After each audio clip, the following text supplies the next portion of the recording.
Well, have you ever wondered what it actually costs to run a farm? If you've been following our farm for any length of time, you know we're about as transparent as any farm channel out there as far as what goes on in the farm. We like to show you every single aspect, not just of producing a crop, but also running a business. Well, in this video, we're going to dive deep into showing you the behind the scenes cost, the overhead cost, and what it actually costs to run a farm. So stay tuned after the intro. I'll show you all the numbers.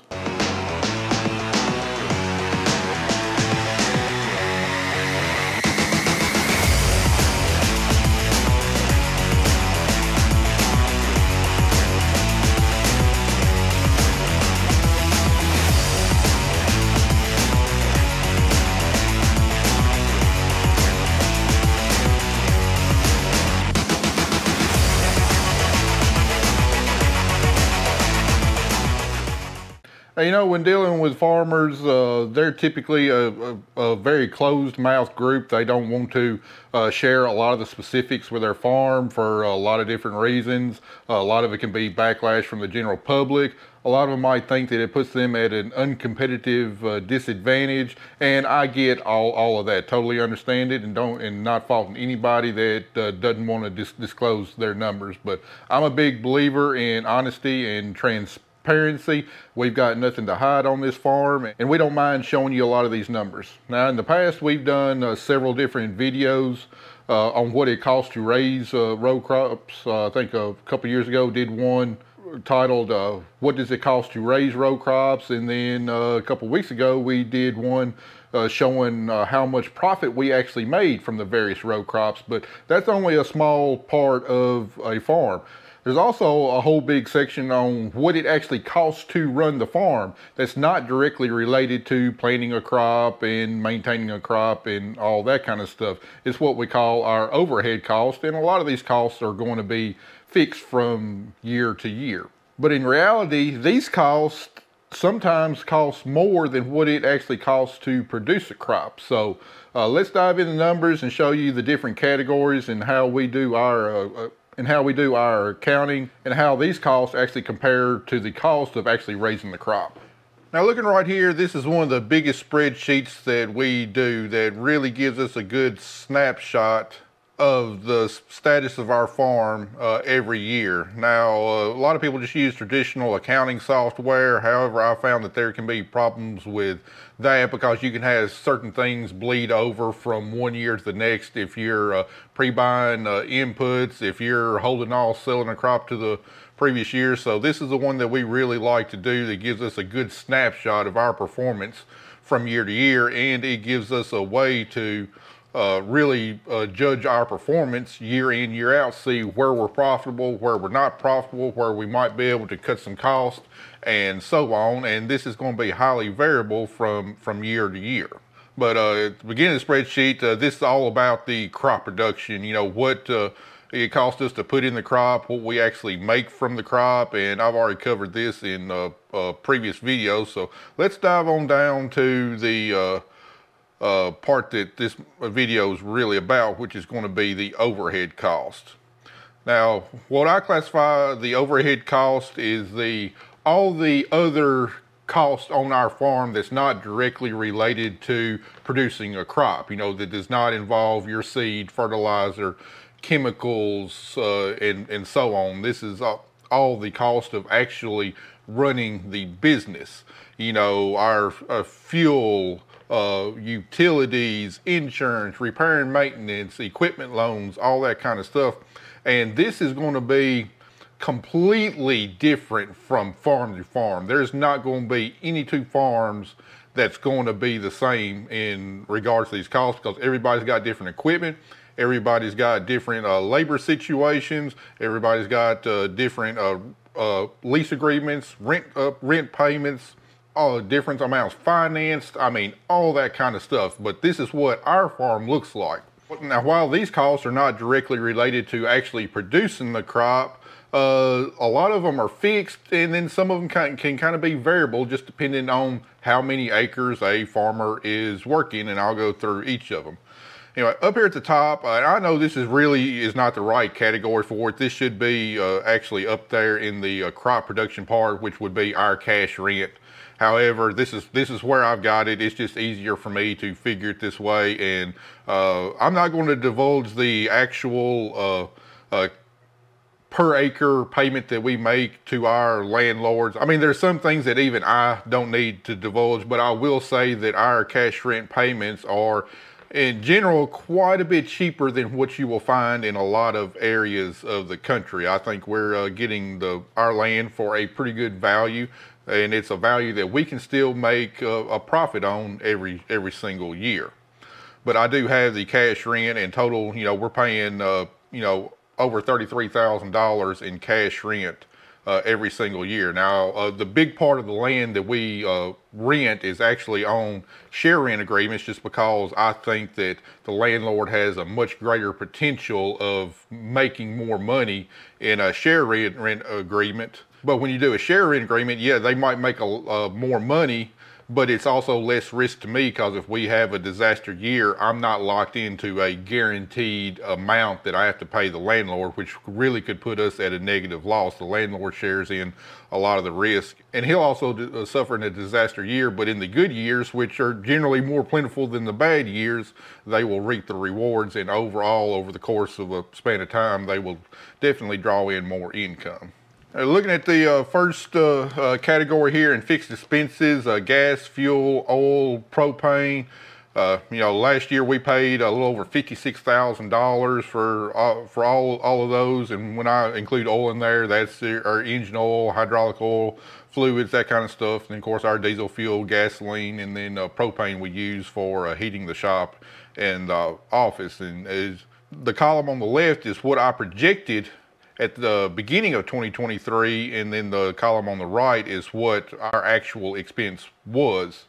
And as you can tell, it's quite a bit higher than what we projected. Well, a lot of y'all know diesel fuel went through the roof last fall, and we had to get a tanker load of diesel to finish this out for the year, and that's where a lot of that increase came.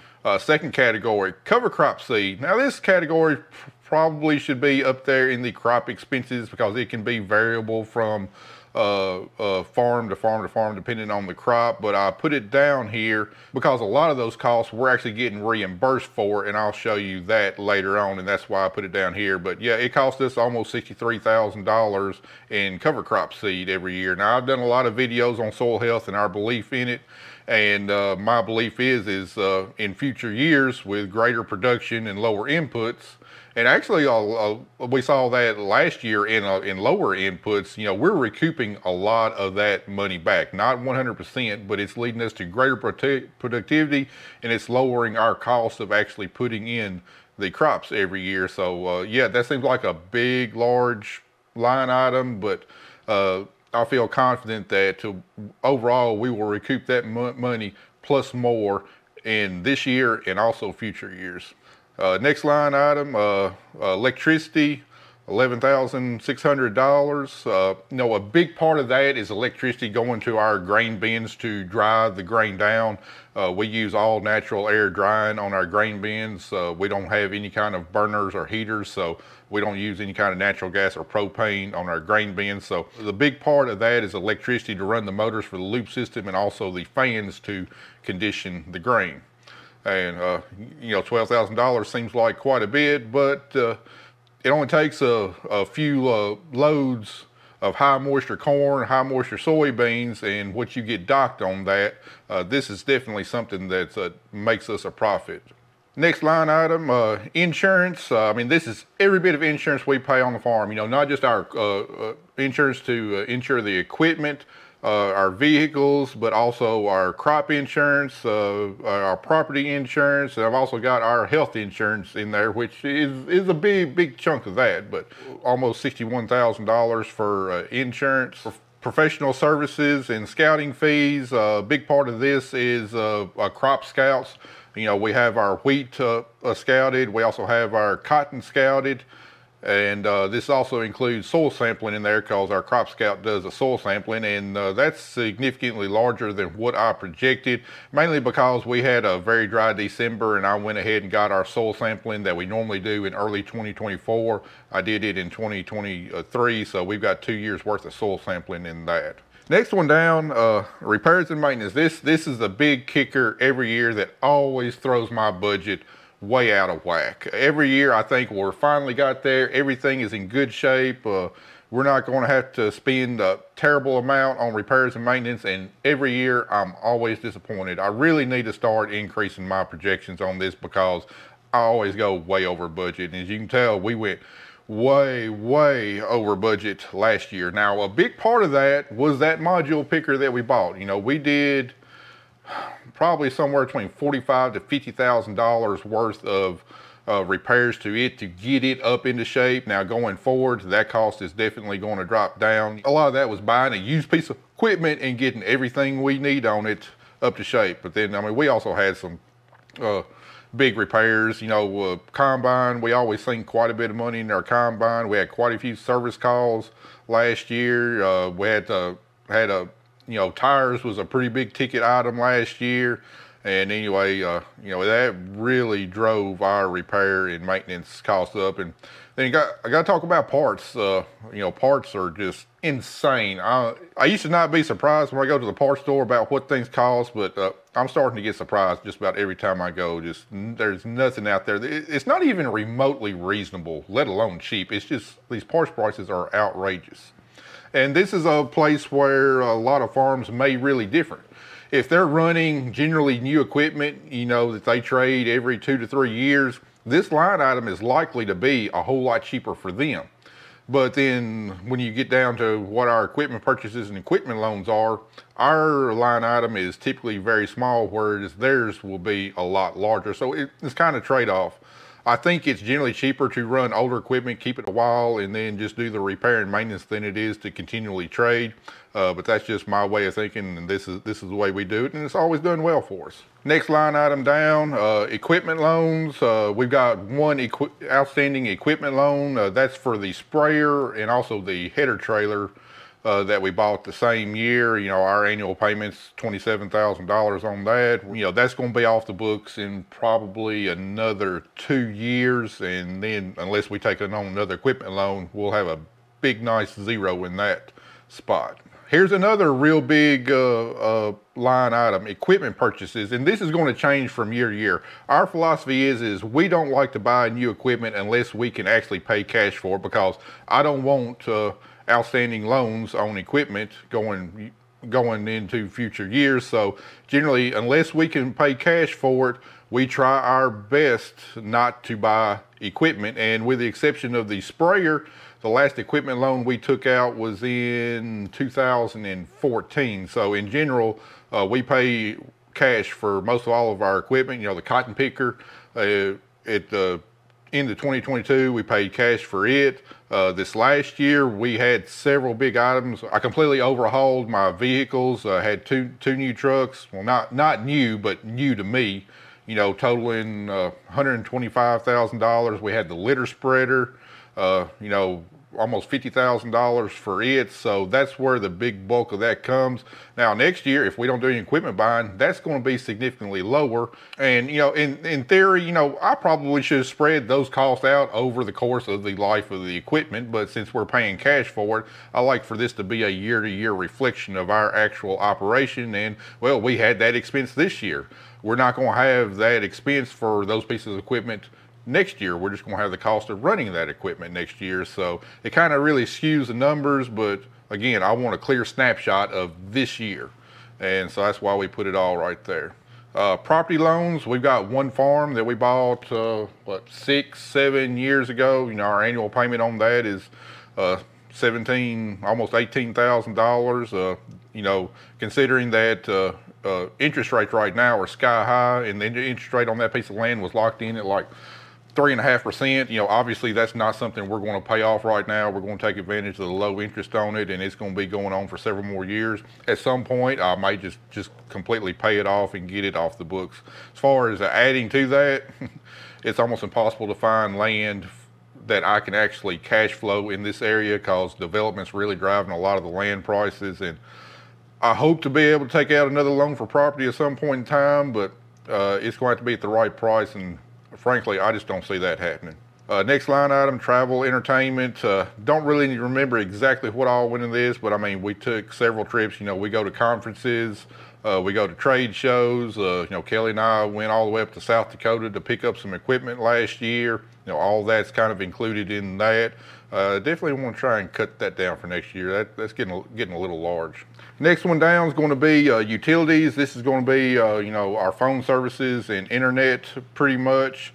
You know, we are paying for a lot of phone lines on this farm. Like my sister, who keeps the books for me, you know, I don't pay her anything, but she does get other benefits, and one of them is I pay for her family's cell phone plan.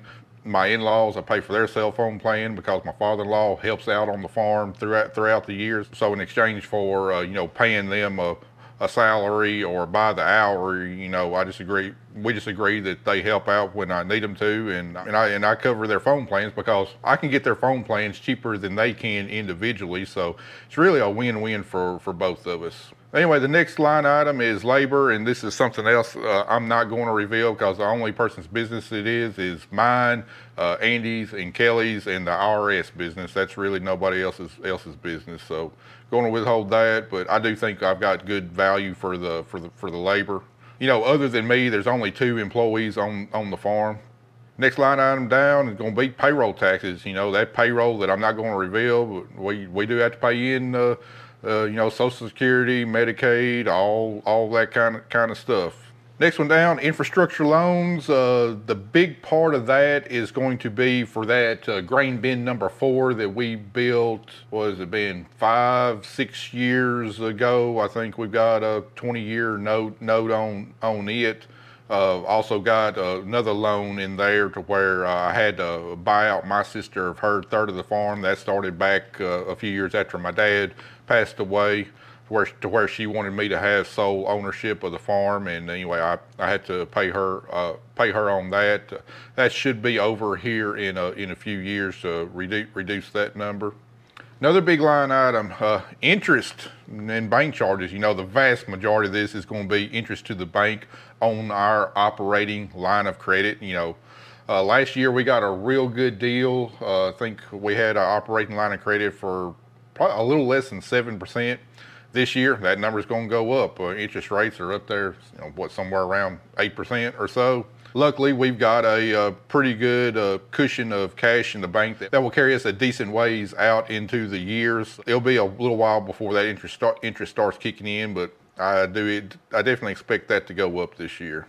Other taxes, you know, close to $30,000. You know, that's all the other taxes we have to pay for the farm. That's also like, you know, a road tax, registration for our vehicles. That's also included in there. You know, the taxes that I don't have listed is going to be included into that category, and that's going to be different for everybody.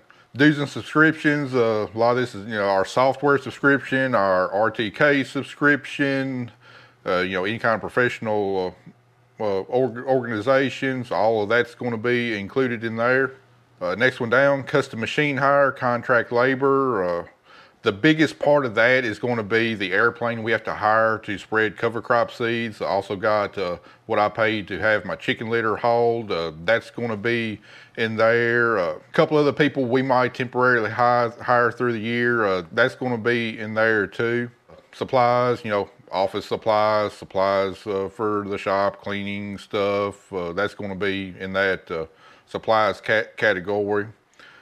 Equipment rental, didn't have any equipment rental this year, but if I rent a track hoe or a dozer or maybe another specific piece of equipment for one job, that would be in there. We didn't have any of that this year. And then just got miscellaneous expenses that just really don't kind of fit into any other category. So anyway, scrolling on down, you know, our total fixed overhead expense cost was a shade over $1 million for our farm. And if you divide that by the number of acres that we farm, comes in to right at $500 an acre. Now again, that's greatly inflated over what it should be. Like I said, we had some big repairs and maintenance. That should drop it quite a bit. And we also had some pretty big equipment purchases that we don't normally do every year. So you take those two things out, we're going to be a lot closer to that $350 an acre that I projected. So next year, I definitely expect that fixed overhead cost per acre to come down. We're going to have it come down because I don't believe our revenue is going to be close next year as what it was this year. A lot of costs are going up for next year, and I also expect to return to more normal yields next year, which will limit our income. So that's something that we're definitely going to have to reduce. But you see a lot of farms really trying to get big. I mean, we're seeing a lot more what I consider mega farms in our area. And a big reason for that is a lot of these costs, these overhead costs, are going to be fixed. So the more acres you farm, the more acres you can spread that cost over, which lowers your fixed overhead cost per acre, which can drive you to be more profitable. Let's look at some of these that's going to be fixed, you know, no matter farm size. Our fuel, that's going to go up if we farm more acres. Cover crops going to go up if we farm more acres. Electricity will probably go up a little bit more if you farm more acres. Insurance, because crop insurance is on that will go up some if you farm more acres, but your other insurance of your property, your buildings, your equipment, that's going to stay the same. So it's not going to be a direct correlation to how many acres you farm. Professional scouting fees, that of course that will go up if you farm more acres. Repairs and maintenance probably would go up a little bit, but not a whole lot. I mean, if you're going to replace a tire, an extra, 200 acres, really not going to make the difference in whether you replace the tire or not. If you're going to rebuild your combine in the winter, or your cotton picker in the winter, an extra couple hundred acres, really not going to make the difference whether you're going to replace those parts or not. Your equipment loans, as long as you stay below a level to where you're not having to buy additional equipment to go across those acres, as long as you're not having to buy an extra combine or an extra sprayer or an extra planter, those equipment loans are going to stay about the same. So there's kind of a fine line there to where if you get too big, then you start needing more equipment to work those acres. But as long as you can work extra acres with the equipment that you have, that line item will stay the same. Property loans, going to stay the same unless you buy a piece of property to increase your acres. Travel, entertainment, that's going to stay the same. Utilities are going to stay the same. Your labor, as long as you can fit additional acres with the labor that you have, that's going to stay the same. Especially if that labor is salary like ours is. Now, if you're paying hourly, obviously you work more acres, you're going to have to work more hours, then it would go up in that case. Payroll taxes probably going to stay the same. Infrastructure loans, that could lower just depending on how many more acres you pick up. Like I said, there's a fine line there. You increase so many acres, then a lot of your fixed overhead costs will go up at that point. But the key is, in my opinion, is to try and get bigger to spread more costs, but not get so big that you're really having to invest a lot more money in infrastructure, labor, and equipment. So a lot of your dues, subscriptions, that's going to stay the same. Custom machine hire, that may go up some. Supply is going to stay the same. So a lot of those will go up incrementally with additional acres, but generally not a whole heck of a lot. It won't be a direct correlation. All right, I'm going to put another category in here just to kind of show you how this can affect your cost per acre. All right, I got my formula in over here. This $500 cost per acre is based on us farming 2,000 acres, which we have 1,600 acres of physical land. But in this last year, a little over 400 acres of it was double crop. So I count, 400 acres as being planted twice, which gives us around 2,000 acres, which it gives us that 501.38 acres.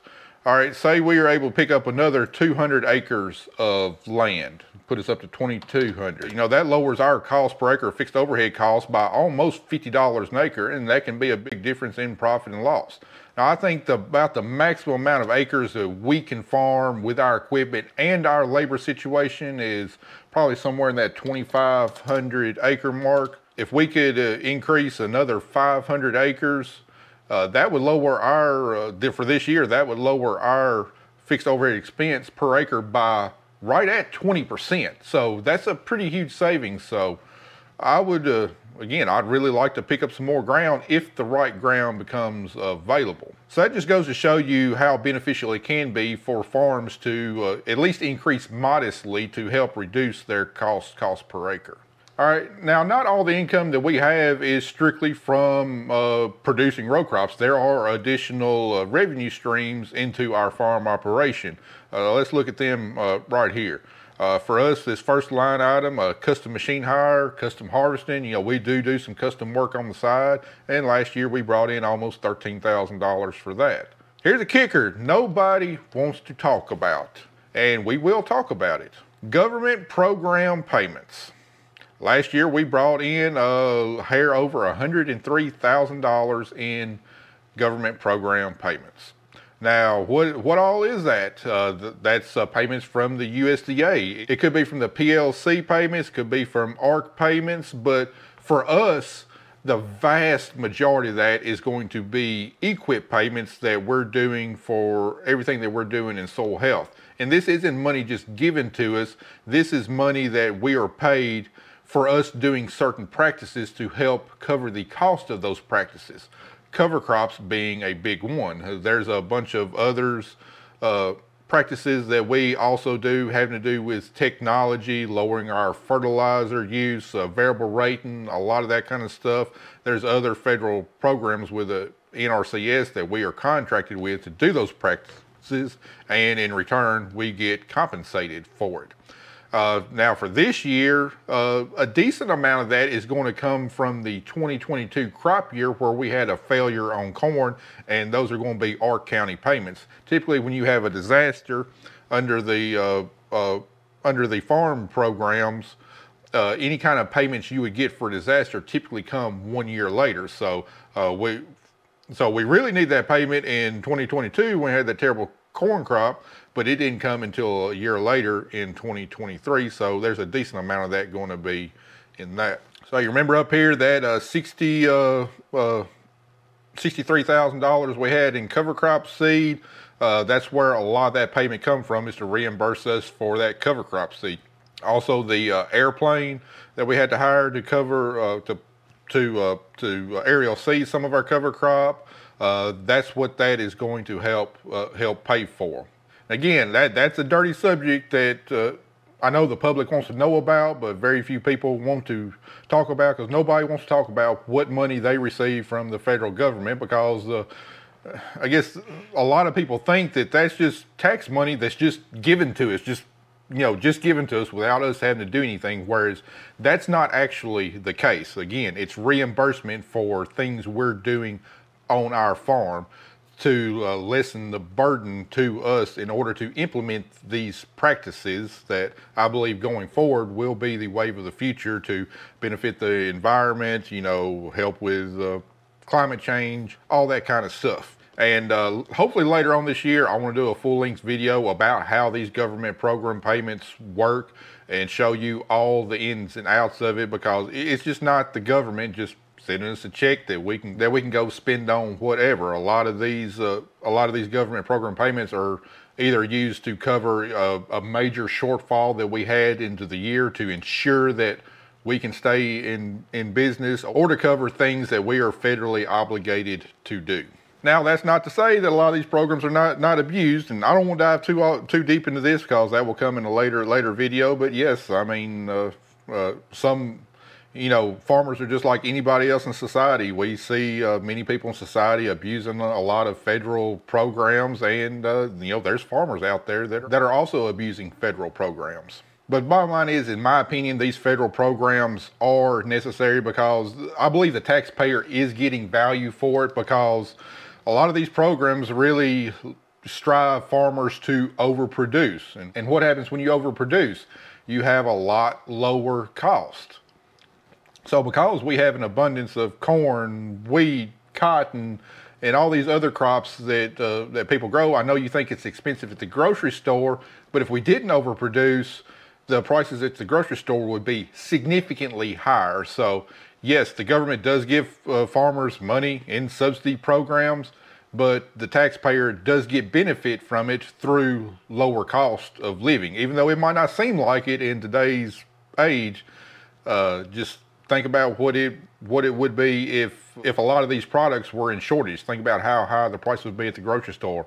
Also, look at the price of gas. Yeah, gas is expensive, but if we didn't have ethanol, which a lot of it is federally subsidized, not to the farmer, but to a lot of the companies that produce ethanol, the price of gas would easily be probably 20 to 25 cents per gallon higher. So the taxpayer is getting some benefit. I know no taxpayer wants to hear about subsidies going to somebody, but in reality, there is benefit to taxpayers for some subsidies. All right, one thing before we move on from the government payments, one thing I want you to think about, whether you're for or against subsidies, and trust me, I'm against government spending and just throwing out money willy-nilly. I'm against it just as much as anybody else, but just think about it in this way. One thing that America is not dependent on any other country for is its food supply. And just think, if our store shelves were bare of food, think about how quickly society will devolve.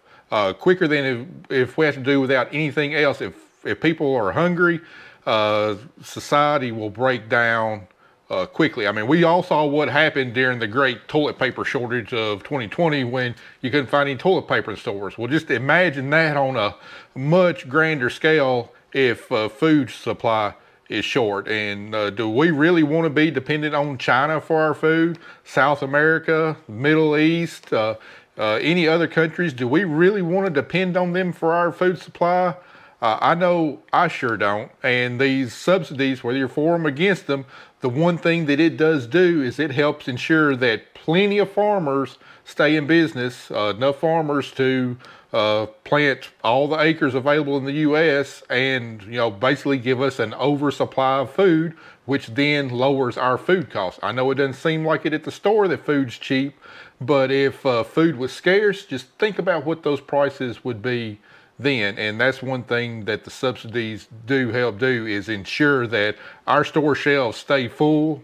And compared to other countries in the world, our cost for food is much lower than it is other places in the world. And in general, we don't have people going hungry from a lack of food. So, just think about it from a national security standpoint. National security is a big word that gets thrown around about a lot of things, but if there's anything that's critical to the national security of this country, it's definitely our food supply. All right, get off my soapbox on that. Let's get back to the spreadsheet. Look at refunds, rebates, crop insurance. A lot of that is coming from these companies, to where we package the products that we buy into some kind of program, and at the end of the year, the chemical companies will give us money back. Some of that is due to banking. I know, like Farm Credit, you'll get patronage dividends if you finance anything through Farm Credit. That's where that $23,000 comes from. Land rent, that's something else I'm going to blur out, because that payment comes from the Zombie Trail paintball that operates on our land. No, I don't own the business. I do help out with the business, but I don't actually own any part of that business, and they pay me rent for the land to run their operations on it every year. And the only person in business that is mine, and the owners of Zombie Trail paintball. Didn't have any other kind of sales last year, and going down to equipment sales. That's what we sold in equipment last year. The big part of that was our cotton picker, module builders, bowl buggy. That was a big part of that. And then reimbursed expenses. It's just various expenses that I might pay for somebody, and they reimburse me back. But anyway, all that put together led us to almost $240,000 in extra income. So anyway, looking at what we made total as a farm, I've already covered what we made in profit, but our total farm, we grossed almost $2 million last year. And then once you take off landlord shares, for the landlords that are on crop shares, our total income was $1.6 million. And then out of that $1.6 million, our expenses was $1.53 million, which leaves us with a total net profit of, a little over $71,000 is how much profit we made on a great year. Again, if we could have lowered some of those overhead costs, if we didn't have some of those big ticket items, that would easily have been a lot more. Now, what will we do with that $71,000? Is it all going to go into my pocket that I'm going to take home? No, we're going to reinvest it in the business. Going to give us a greater cushion to operate with next year. Hopefully lower that interest charge. This is not profit I put in my pocket and take home, and it's my own personal spending money. I guess it could be if I wanted to operate that way, but we're trying to build our business up. We're trying to get away from having to, take out any kind of loans, any kind of operating line of credits, be completely self-financed. So all that money will be reinvested back into the farm business to be either grow our farm or to give us a cushion if we have another disaster, which we will have at some point in time. We want to make sure that we're very well prepared for that next lean year whenever it may happen. So anyway, guys, you've seen all the numbers for our farm, and again, it's not going to compare to any other farm out there. Every other farm is going to be completely different. Some other farms are going to be more profitable. A lot of other farms are going to be least profitable. A lot of y'all may disagree with how I'm doing my accounting, or you may say I'm spending too much in certain areas, and I may be. But this model and the way we do our accounting, the way I plan from year to year, what I spend my money on and what I don't spend my money on, it's worked very well for us for quite a long time, and I'll continue to tweak it every year. But the base principles that I've shown you is pretty much going to stay the same. Definitely need to tighten up in some areas, and hopefully this year will allow us to do it. But as you can see from the numbers, we are able to make a living from farming. I'm able to live fairly comfortably. Not going to get rich by any means, even though I know the appearance might be that a lot of farmers are rich. That's not necessarily the case. We're rich in equity, but we're cash poor. All of our money is in our operation. If I were to sell my operation today, I could walk away a multi-millionaire, but I'm not going to do that. I've got a job. That's what I'm going to do. I think with all this nice shiny equipment, we just got money coming from everywhere, which we actually don't. Most of our equipment, yeah, it looks big and shiny and new, but in reality, the vast majority of our stuff is at least 5, if not 10 to 20 years old. Thing is, when we buy it, we try to buy stuff in good shape that looks good, and then we do our best to keep it looking good and keep it in good shape. And just because it looks new doesn't mean it is new. And then you say, well, you just dropped 125 grand on two trucks this year. Yeah, I did, but the last time I bought trucks was in 2005 and 2006.